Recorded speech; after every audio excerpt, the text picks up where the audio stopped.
Assalamualaikum warahmatullahi wabarakatuh. Perkenalkan, nama saya Habzil Hidayat dari kelas 4A Manajemen Pendidikan Islam.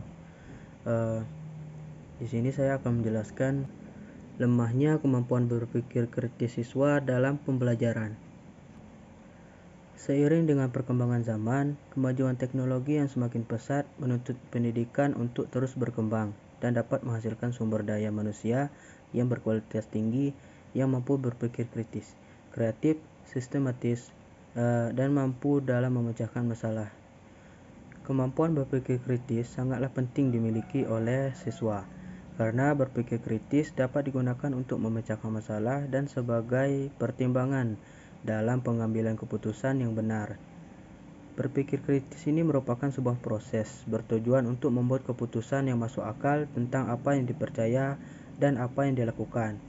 Kemampuan berpikir kritis merupakan suatu hal yang penting, namun kenyataan di lapangan belum sesuai dengan yang diharapkan.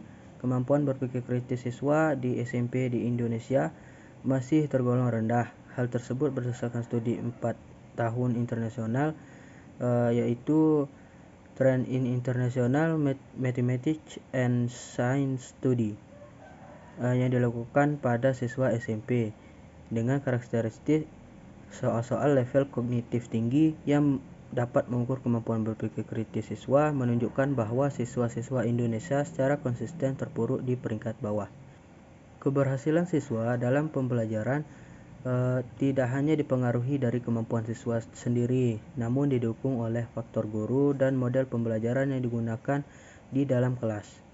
Seorang guru perlu membuat proses pembelajaran yang menuntut siswa untuk dapat mengembangkan kemampuan berpikir kritisnya. Pemilihan dan penggunaan model pembelajaran yang tepat dapat menjadi faktor keberhasilan pembentukan kemampuan berpikir kritis siswa. Dengan model pembelajaran yang diterapkan, diharapkan mampu membentuk dan mengembangkan kemampuan berpikir kritis siswa. Dan ada salah satu model pembelajaran yang diduga dapat membantu siswa dalam pembelajarannya, yaitu model pembelajaran Creative Problem Solving atau CPS.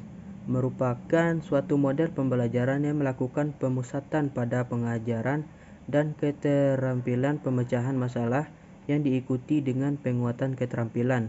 Dalam CPS ini sangat dibutuhkan aspek kreatif untuk mencari berbagai gagasan, ide guna memilih solusi yang optimal dan terbaik.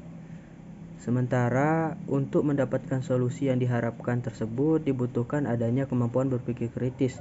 Model pembelajaran CPS ini memiliki ciri-ciri seperti pembelajaran dimulai dengan pemberian masalah yang memiliki konteks dengan dunia nyata. Siswa secara berkelompok aktif merumuskan masalah dan mengidentifikasi kesenjangan pengetahuan mereka, mempelajari dan mencari sendiri materi yang terkait dengan masalah dan melaporkan solusi dari masalah.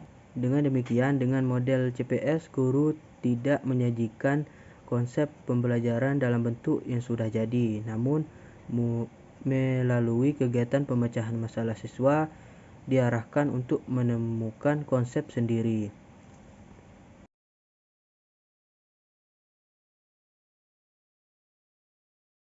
Salah satu model pembelajaran yang diduga dapat memfasilitasi proses berpikir kritis siswa adalah model pembelajaran induktif atau pendekatan induktif.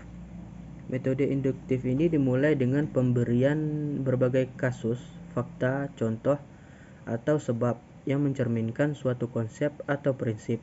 Kemudian siswa dibimbing untuk berusaha keras mensintesiskan, menemukan atau menyimpulkan prinsip dasar dari penjelasan tersebut. Metode ini disebut juga dengan metode discovery atau Socratic. Beberapa contoh pembelajaran dengan pendekatan induktif, misalnya pembelajaran inquiry, pembelajaran berbasis masalah, pembelajaran berbasis proyek, pembelajaran berbasis kasus, dan pembelajaran penemuan. Pembelajaran dengan pendekatan induktif dimulai dengan melakukan pengamatan terhadap hal-hal khusus dan menginterpretasikannya, menganalisis kasus, atau memberi masalah kontekstual. Siswa dibimbing memahami konsep, aturan-aturan dan prosedur-prosedur berdasarkan pengamatan siswa sendiri.